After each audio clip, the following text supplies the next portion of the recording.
start seeing the distraction technique that you mentioned everywhere. You start seeing manipulation everywhere. I have this hypothesis. I'm not an economist, I'm an engineer. The old school Colosseum idea, when the king is doing something dodgy, it'll put a sports show on. Yes. And the case in point is Victoria. So that's the sports capital of the nation and the highest debt in the nation. Yep. So that's my hypothesis. Yep. I don't, just broadly speaking. But what do you see of that idea of when the public, the state is doing something wrong or something bad behind the back, it'll put a show on. Absolutely. So how do you see that playing across all states and federally?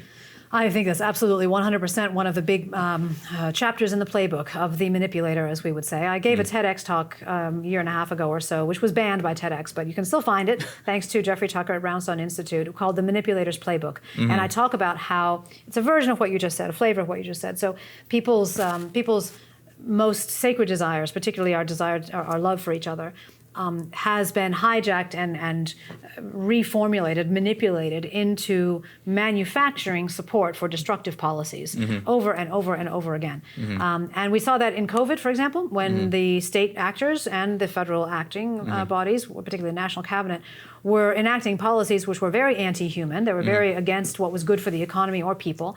But they would, what was the show they would put on? They would, of course, wrap it in the flag of protecting grandma, right? Or being safe. We're staying together, but we're apart, or whatever it was. These Orwellian statements. And people bought into that. So Brett Sutton would go on television every morning and give the COVID review, right? And I mean, it became a bit of a sex symbol. People bought into the circus that was put out there, which was not reflective, was not really actually representing or fairly presenting what the government was truly doing, what its actions were making happen.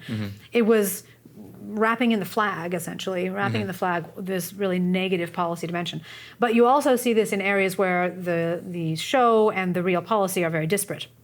So in Victoria, you mentioned sports versus going into debt, and of course the debt is used for many things, including just financing more government handouts, more government overreach, the COVID era debt, which they've gone into, the lack of dealing with things like the machete crime crisis, for example, with these bins. I mean, come on, very expensive bins, which are completely ineffectual, right? Obviously, and they're playing hide and seek with the actual really difficult, nuanced problems that state is facing in terms of its culture, its community life, its economy. There are so many problems that it has that are structural and that need to be addressed in a structural way. But it's much easier to say, "Oh, look over here. Here's something that you should pay attention to," right? And whether it's the plight of somebody who was poorly done by with regard to the NDIS program or some other thing, right? And then the government can portray itself as the savior and say, "Yes, we are here to actually improve the plight of this person. Watch how we do this." But in some other quarter, they're completely failing the people. So that happens all the time. And you just have to look at the headlines to figure this out. But it is a situation of walking through the looking glass.